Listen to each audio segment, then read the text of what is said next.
और भगवान नारायण की अद्भुत विशेषता क्या है कि उनके हाथों में शंख, चक्र और गदा और आयुध है। एक बादलों के भीतर से दिव्य प्रकाश दिखा, देवताओं के हाथ जुड़ गए। बोलिए श्रीमन नारायण भगवान की। उसी समय ठाकुर जी का चक्र वहां घूमते हुए दिखा। स्फुरत सहस्रार शिखाति तीव्रम सुदर्शनम भास्कर कोटि तुल्यम सुरद्विषाम प्राण विनाशी विष्णो चक्रम सदाहम शरणम प्रपद्ये। उस सुदर्शन चक्र की दिव्य आभा को देख करके देवता नतमस्तक हो गए कि हे सुदर्शन,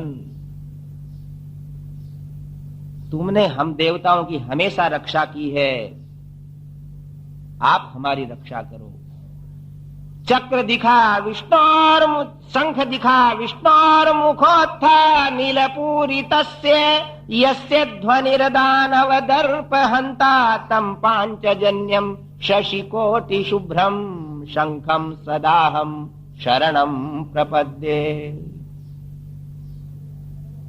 हे भगवान नारायण के पांचजन्य शंख, जब आप बजते हो तो दैत्य लोगों का हृदय फट जाता है, हम आपकी शरण में हैं। शंख चक्र गदा पाणी ही, और शंख चक्र गदा नंदक नाम की खड्ग शालंग धनुष लिए हुए आखिर और गरुड़ ध्वज भगवान की, गरुड़ारूढ़ भगवान श्रीमन नारायण उपस्थित हो ही गए। श्रीमन नारायण नारायण नारायण, श्रीमन नारायण नारायण नारायण, श्रीमन नारायण नारायण नारायण, श्रीमन नारायण नारायण नारायण, श्रीमन नारायण नारायण नारायण, श्रीमन, और ये श्रीमन नारायण भगवान की। थोड़े थोड़े आगे खिसक जाओ भाई। गोविंद हरे गोपाल हरे गोविंद हरे, गोविंद हरे गोपाल हरे जय जय प्रभु दीन दयाल हरे, जय जय प्रभु दीन दयाल हरे। गोविंद हरे गोपाल हरे, बोलिए श्रीमन नारायण भगवान की। अलंकार प्रियो विष्णु जलधारा प्रिय शिव है, नमस्कार प्रियो भानु ब्राह्मणों मोदक प्रिय है। देखो भाई, श्रोताओं से निवेदन है कि इस प्रकार पहले से ही बैठे हैं कि बार बार कोई आपको आगे खिसकावे ही नहीं है। और देखो, जो यहां से दूर रहना चाहते हैं, इसका मतलब वो दूर ही रहना चाहते हैं। और आगे आने का अर्थ है कि भगवान की कथा में, भगवान में ज्यादा प्रेम है। इसलिए जितने आगे आ सकते हो आप लोग आगे खिसक जाओ। श्री राम जय जय राम, राम श्री राम जय जय राम,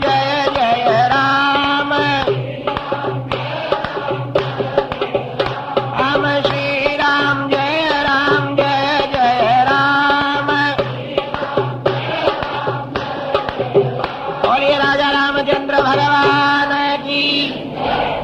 भगवान नारायण उपस्थित होते से ही सारे के सारे देवताओं का भय दूर हो गया। भव भय हारी तो भगवान का नाम ही है। उनके सुंदर सुकोमल स्वरूप को देख देख करके, निरख निरख करके सब मुग्ध हो गए। जिधर कमल नयन भगवान की दृष्टि पड़ती उधर ही संताप दूर हो जाते। ब्रह्मा जी ने कहा, हे देव, हम सृष्टि करता है, भगवान रुद्र सृष्टि संहार करता है, आप सृष्टि पालन करता है।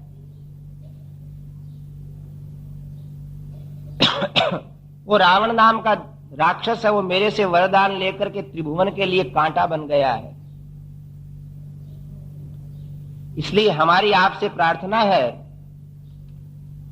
कि उसने मनुष्यों का डर नहीं माना है, मनुष्यों से भय नहीं माना है, इसलिए मेरे वरदानों की भी रक्षा हो जाए और आप मानव रूप के अंदर धराधाम पर अवतार लेकर के उस रावण को नष्ट करो।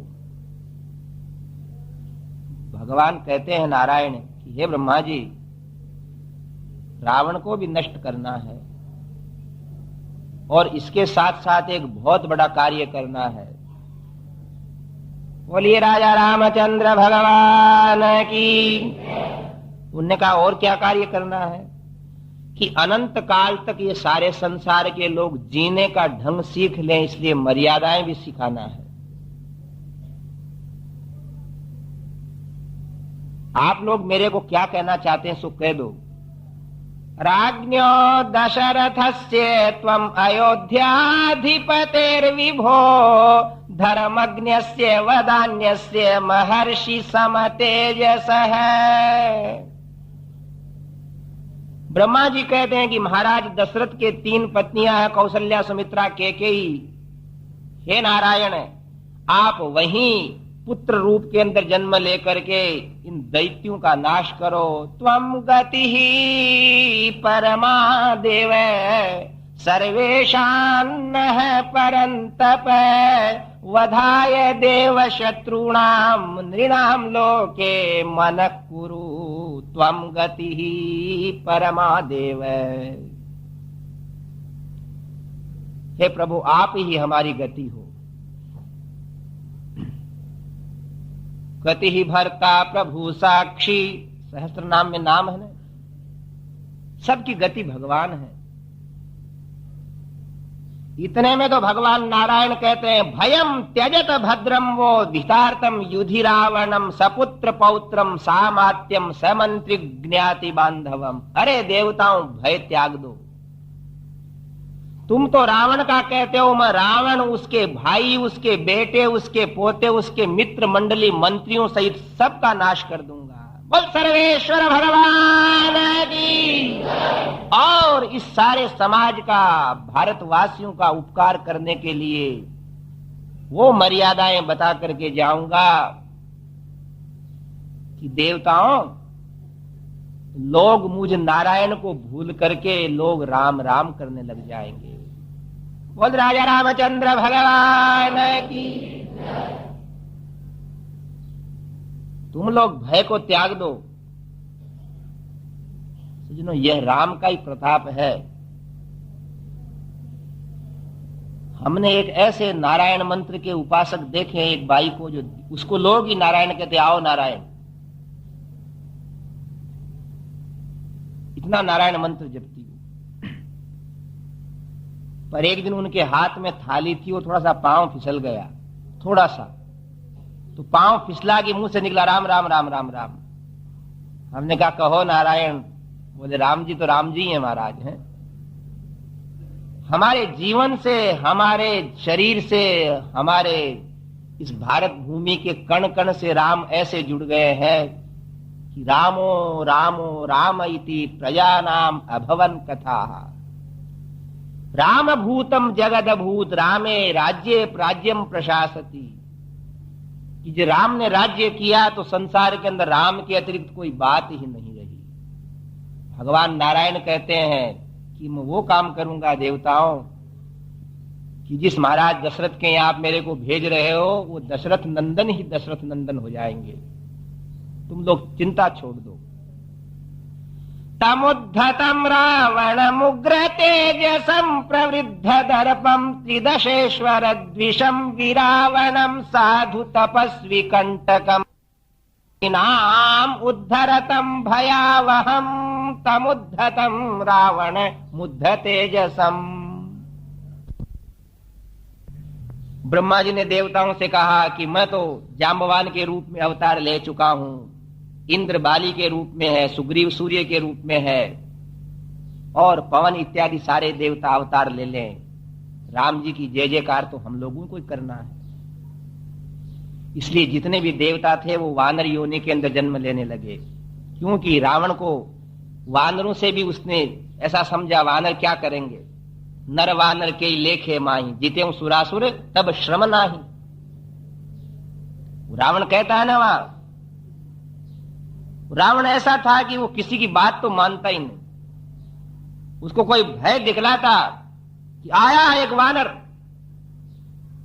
विध्वंस मचा दिया है, तो वो कहता है जीते सुरासुर तब श्रम नाही, नर बानर के ही लेखे माही। कौन से कागज में उनका नाम लिखा है? इसलिए सब लोग नरवानरी बन रहे हैं। वहां संकल्प हो गया और इधर ऋष्य श्रृंग मुनि यज्ञ कराने लगे। ततो नारायणो विष्णुर नियुक्त है सुर सत्तमयी, जानन्नपि सुरान्नेव लक्षणम वचनम अब्रवीत। भगवान उन देवताओं की बात मान करके महाराज दशरथ के घर अवतार लेने की इच्छा कर रहे हैं। ततो वै यजमानस्य पावकान्नतुल प्रभां प्रादुर्भूतं महद्भूतं महावीर्यं महाबलम्।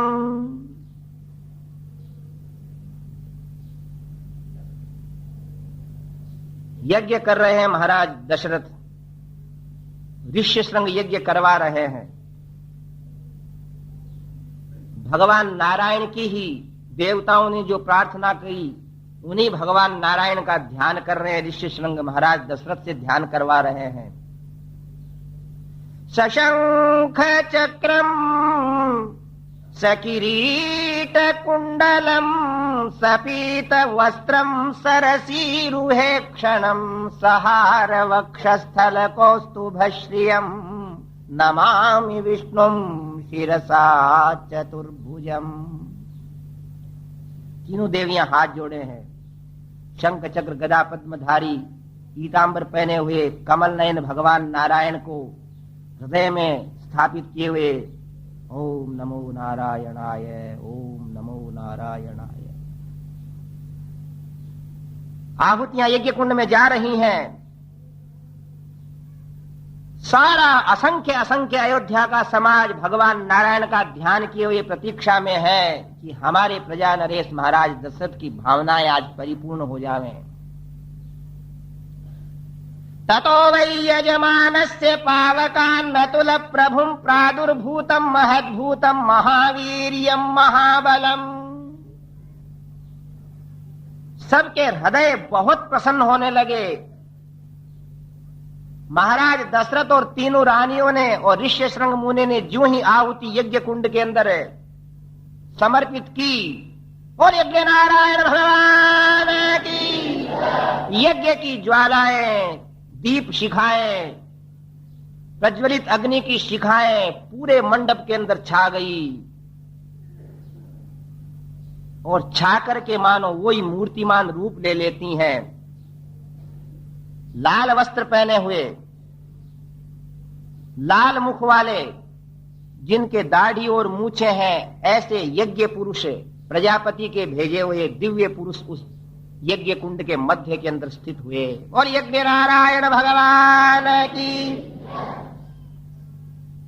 महाराज दशरथ का मुख ऊंचा का ऊंचा रह गया, रानियों के मुख कमल विकसित हो गए, प्रजा के लोग ताली बजाने लगे। और यज्ञ नारायण भगवान की। देवता लोग प्रसन्न हो गए कि अब देखें ये प्रजापति पुरुष इनको क्या कहते हैं। दिवाकर समाकारम दीप्तानल शिखोपमं तप्त जाम्बूनदमयीं राजतांत परिच्छदां दिव्य पायस संपूर्णां पात्रीं पत्नीमिव प्रियां प्रगृह्य विपुलां दोर्भ्यां स्वयं मायामयीमिव।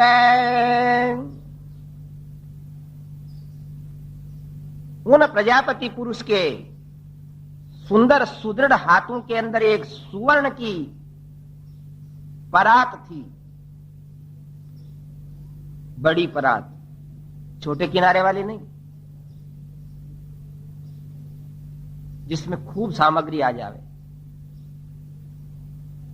राजस्थान में एक बात आती है कि एक थाली के अंदर एक आदमी जीमने लगा तो पुरुष ने वाले ने पूछा कितना परसों, तो बोले किनार काय को बनाई है, इतना तो पुरुष ही दे। तो मुड़ी हुई किनार की थाली तो अब चली है, अपने जमाने में पहले नहीं थी।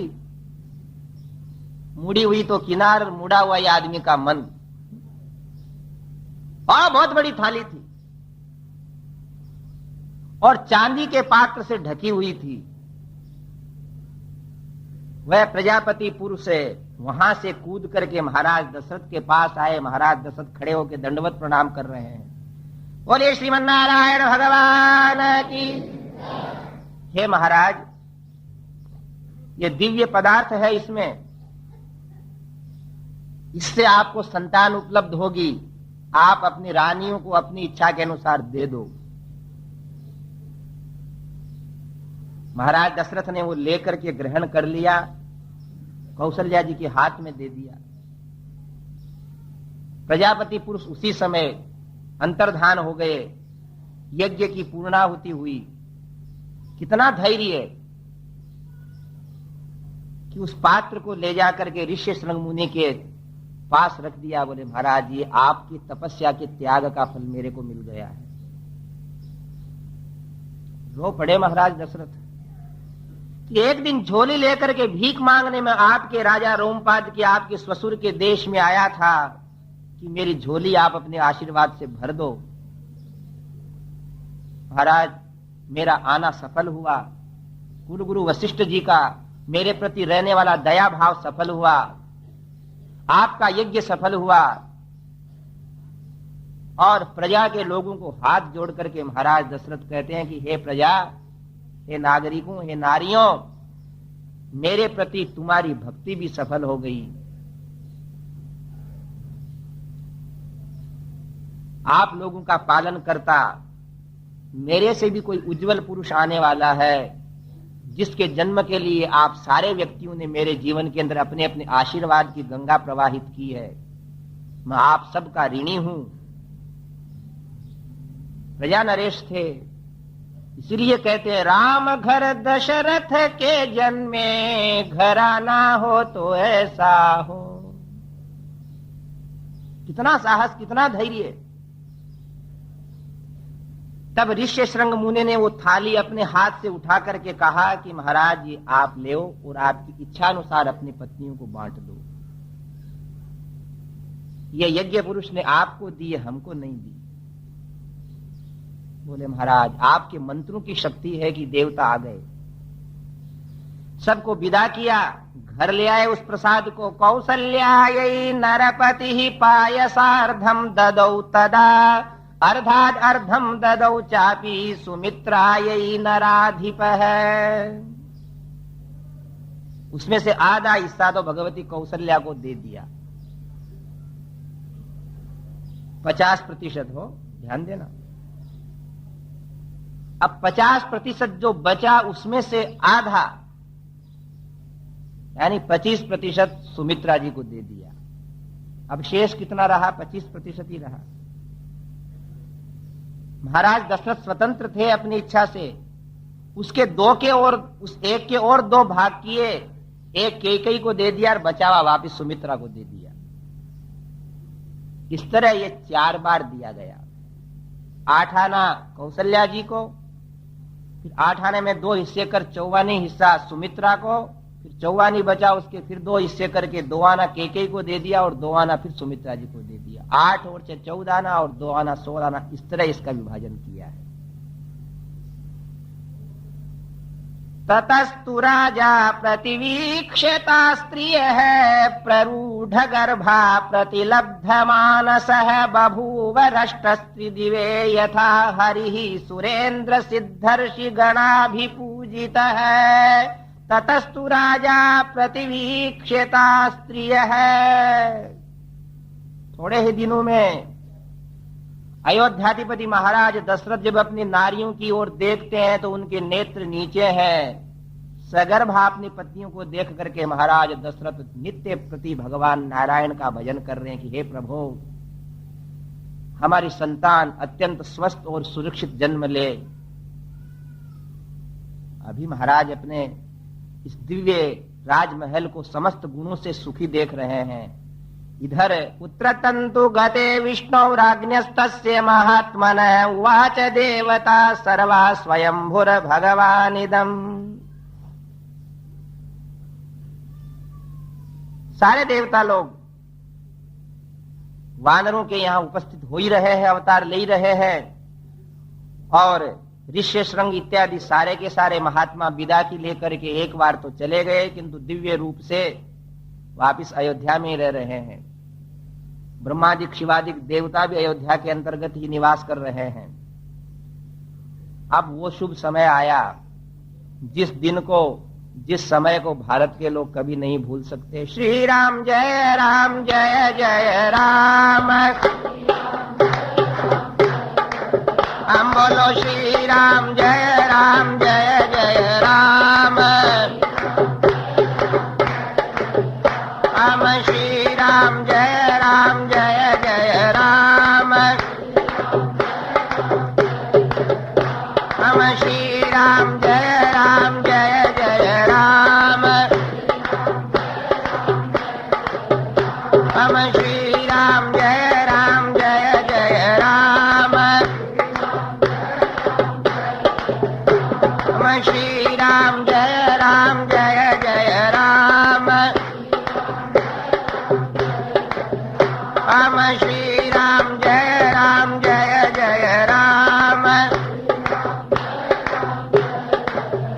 हम श्री राम जय जय राम। हम श्री राम जय जय राम। बोलिए राजा रामचंद्र भगवान की। भाई कथा को सानंद सुने, जिससे कथा का आनंद आएगा। सूर्यवंश के अंदर भगवान उत्पन्न होने वाले हैं। सूर्य मध्याह्न के अंदर अपने पूर्ण तेज के साथ विराजमान रहते हैं, इसलिए मध्याह्न का समय भगवान को बहुत सुंदर लगा। आपको मालूम है, महीने बीते 2, 3, 4, 5, 6, 7, 8, 9 चैत्र का महीना आया।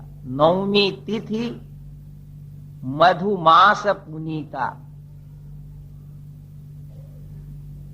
देखो गोस्वामी जी ने लिखा है, मधुमास का मतलब चैत्र महीना। देखो जी, आजकल लोग क्या कहते हैं कि हमको तारीख में बताओ, दिनांक में। क्यों? बोले महीना तो घटता बढ़ता है, कभी अधिक मास आ जाता है, कभी कोई तिथि टूट जाती है। ध्यान देना हो, ये भारतीय ज्योतिष इतना अच्छा है कि हम भारतीय लोग कह सकते हैं कि पूर्णिमा को पूरा चंद्रमा उदय होगा और अमावस्या को रात्रि काली रहेगी। कोई कह सकता है कि 15 तारीख को पूर्णिमा और 30 तारीख को अमावस्या है? कह सकता है क्या कोई? बोलो।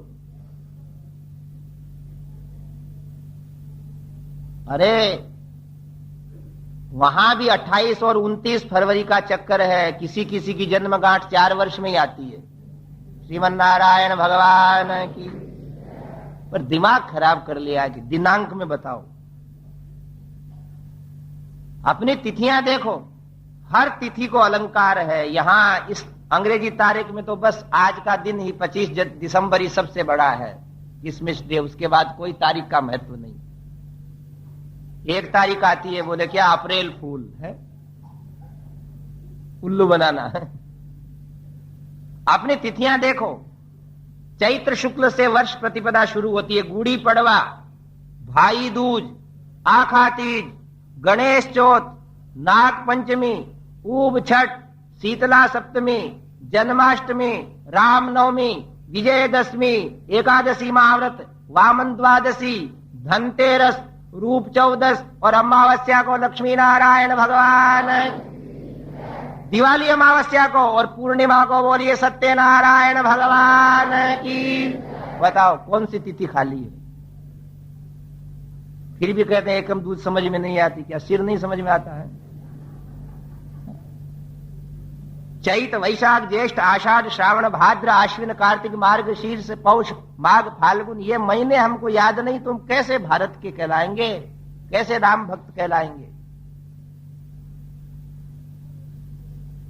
देखो किसी ने कहा है, हमने कल सुनाया था, निज आन बान मर्यादा का प्रभु ध्यान रहे, अभिमान रहे, जिस देश जाति में जन्म लिया बलिदान, उसी पर हो जावे। लगता कितना के 12 महीने के नाम याद करने में कोई बड़ी बात नहीं, बड़े बड़े किताबें याद कर लेते हैं, छोटे से बच्चे है ना बोझ ढोकर के ले जाते हैं। लोग कहते हैं आजकल के आदमी काम नहीं करते, बच्चे काम नहीं करते। आजकल के बच्चे बेचारे बचपन में ही हमाली कर लेते हैं, 10-10 किताबें उठा करके ला दे। कमर टूटी जा रही है बेचारों का, गला दुखते जा रहा है, पहले कर लेते हैं जन्म लेते से। फिर चैत्र वैशाख के नाम याद नहीं कैसे? देखिए भव भयहारी भगवान लोकाभिराम गुणाभिराम रणरंग धीर गंभीर वीर पुरुष जब उत्पन्न होने की इच्छा कर रहे हैं तो महीना कौन सा चुनते हैं? चैत्र का। ऐसा सुंदर महीना है कि जिसमें न तो दिन छोटे होते न रात छोटी होती, बराबर दिन रात। अभी देखो रात बड़ी है और दिन छोटा है, और ज्येष्ठ के महीने में देखो दिन बड़े और रात छोटी। पर चैत्र का महीना ऐसा है कि जिसमें दिन भी 12 घंटे का और रात भी 12 घंटे। इसलिए भगवान राम सबके लिए समान है, न तो दिन के प्रति पक्ष है और न रात के प्रति कोई उनकी ममता है। ऐसा महीना। और ध्यान दे, वर्षा के अंदर तो पानी के गिरने से पेड़ पौधे प्रस्फुटित होते हैं, किंतु चैत्र के महीने में सारे पत्ते झड़ जाते हैं और नई नई कोंपलें उत्पन्न होती हैं। बिना ही पानी के सारे वनस्पति सारे वृक्ष नया श्रृंगार लेकर के आते हैं, प्रस्फुटित हो जाती है वन संपत्ति।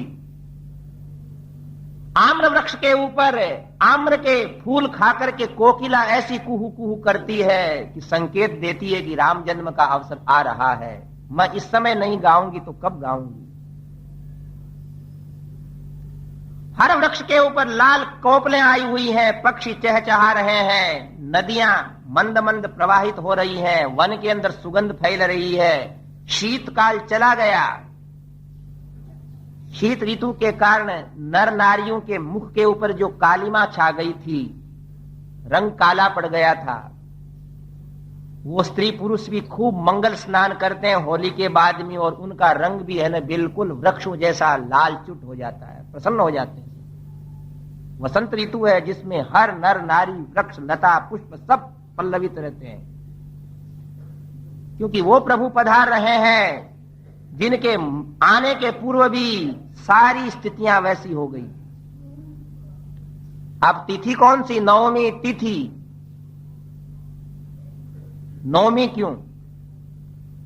तो देखो, 9 का पहाड़ा ऐसा है कि 9 एकम 9, 9 दूनी 18, 9 3 27, 9 चौक 36, जोड़ोगे तो 9 ही बचेगा। 9 दूनी 18, 8 और 1 9, 9 3 27, 7 और 2, 9 चौक 36, 6 और 3 9। 9 से बड़ा कोई अक्षर नहीं और राम से बड़ा कोई महामानव नहीं।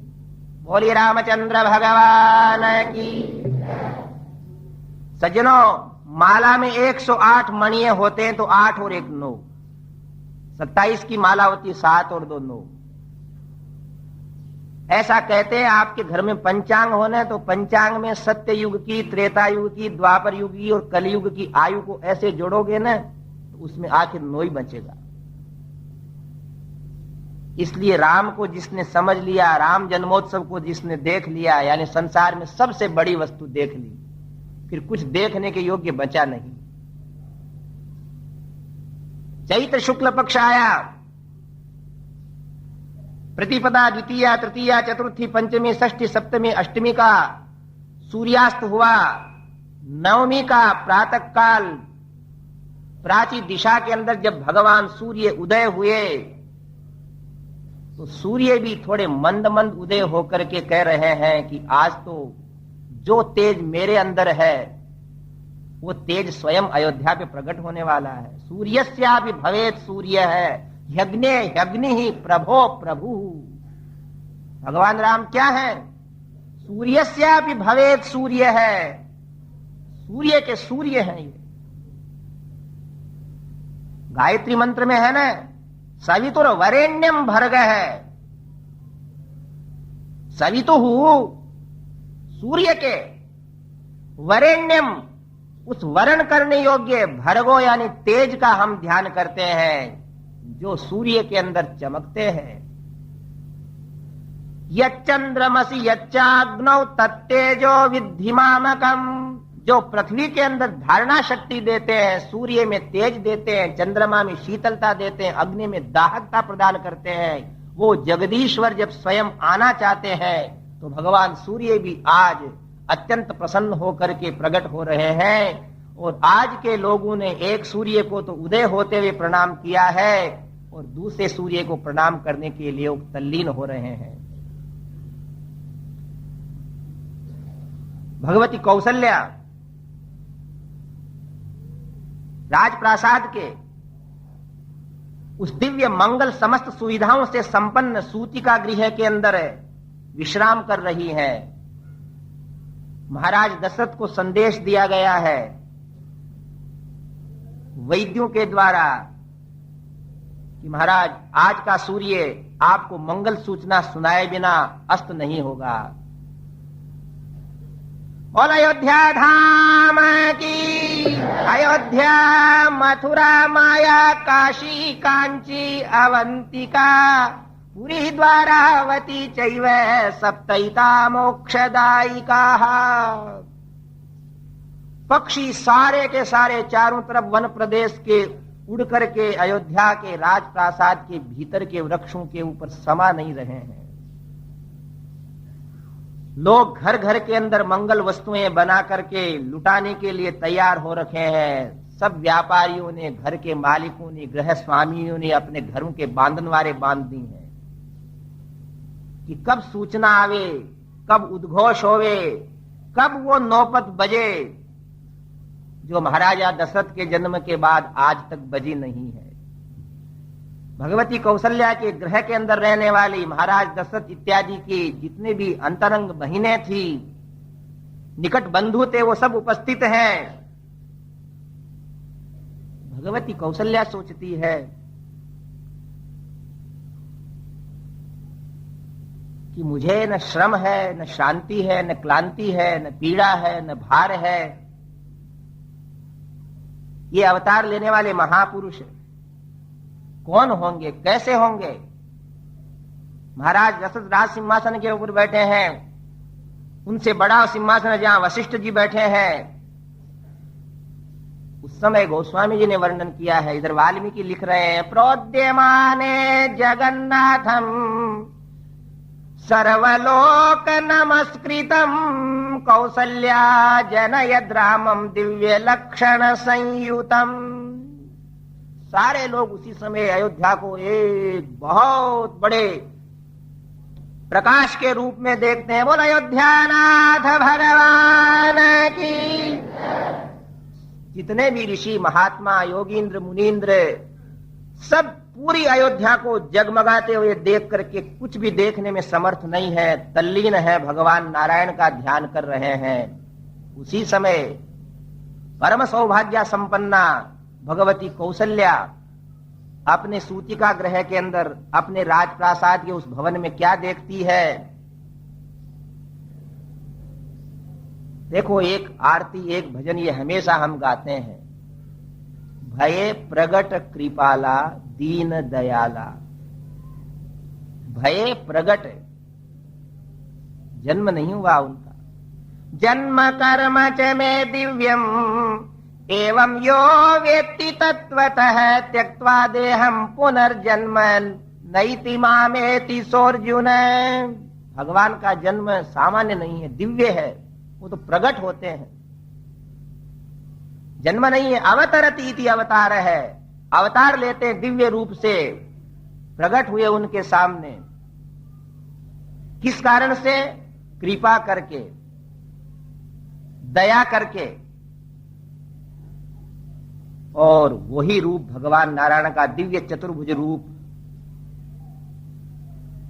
लोचन अभिरामा तनु घन श्यामा निज आयुध भुज चारी। भूषण बनमाला नयन विशाला शोभा सिंधु।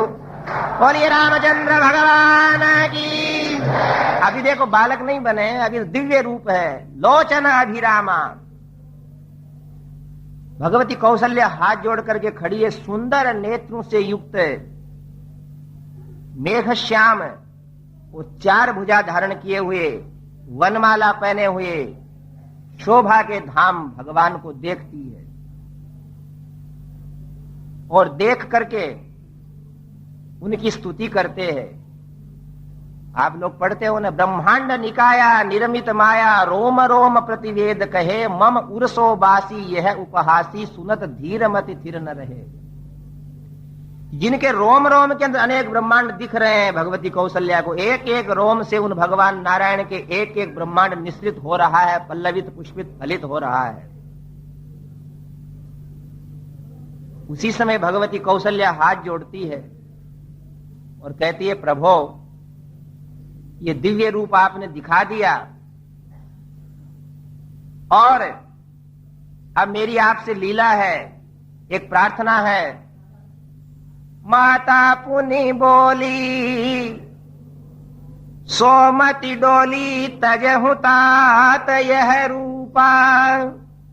कीजे शिशु लीला अति प्रिय शीला यह सुख परम अनूपा। नेत्र बंद करके भगवती कौशल्या ने प्रार्थना की कि आप बालक बनने का प्रयत्न करें, कृपा करें, जिससे हमारे यहां जीवन की आगे की लीलाएं शुरू होवें। और इसी समय वह जितना तेजस्वी प्रकाश था वो वहां अपने आप में सिमट गया और मां कौशल्या की गोद में उसी क्षण है। बोलिए रामचंद्र भगवान। भय प्रगट कृपाला दीन दयाला कौशल्या हित।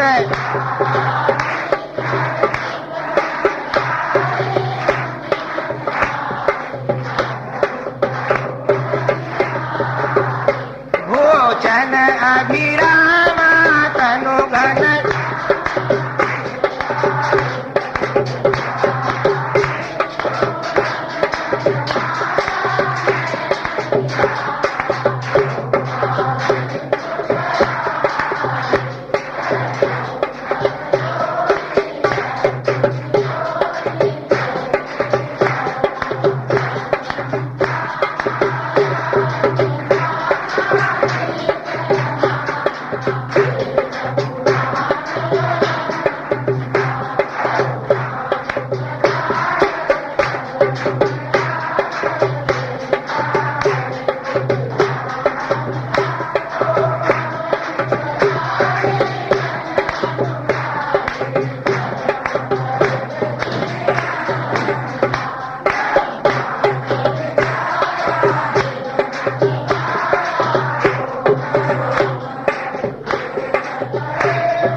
विप्रधेनु सुर संत हित दीन मनुज अवतार निज इच्छा निर्मित तनो माया गुण गोपाल सियावर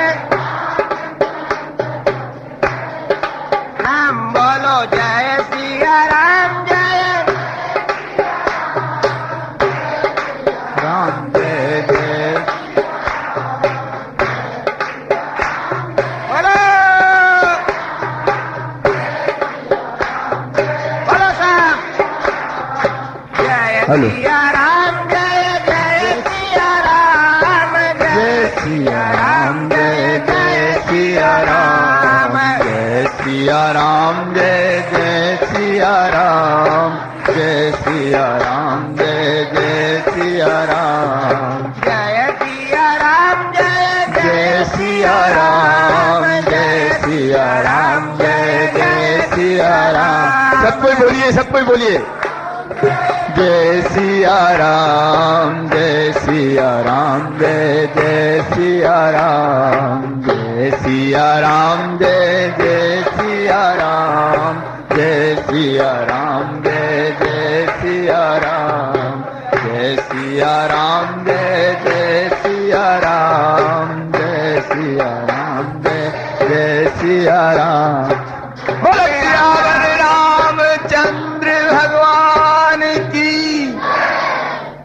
श्री राम जय जय राम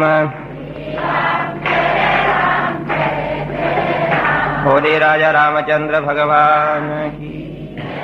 प्रातः काल की कथा भाग में आप सभी भक्तवृंद कुश और लव के द्वारा भगवान राम की ही सभा में गाई जाने वाली कथा सुन के गए थे कि कैसे समस्त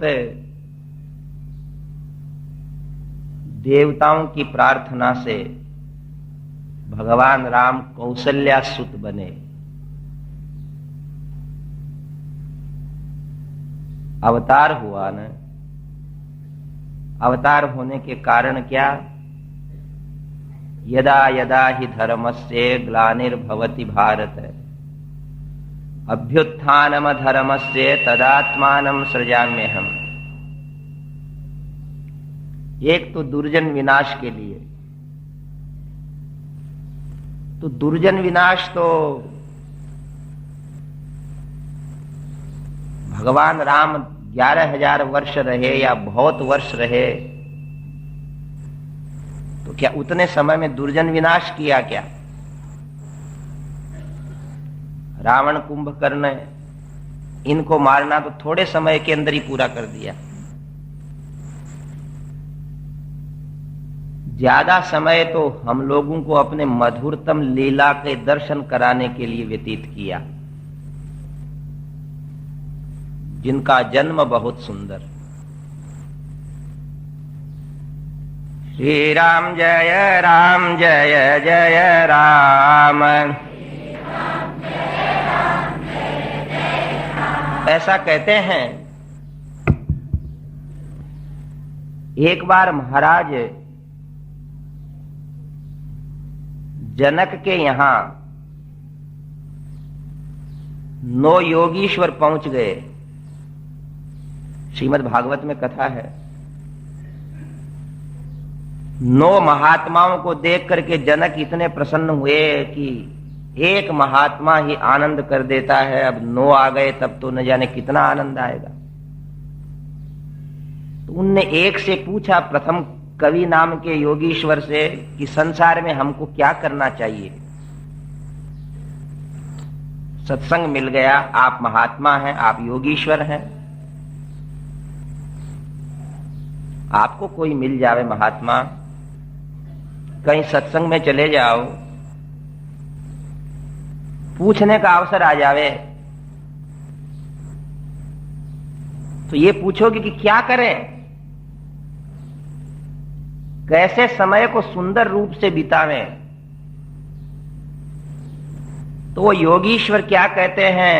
शृण्वन् सुभद्राणि रथांग पाणेर्जन्मानि कर्माणि च यानि लोके गीतानि नामानि तदर्थकानि गायन विलज्जो विचरेद असंगः। बोली राजा रामचंद्र भगवान। शृण्वन् सुभद्राणि रथांग पाणे है। योगीश्वर कहते हैं कि हे मनुष्यों, अगर कुछ करना चाहते हो तो उन भगवान अखिलेश के जन्म की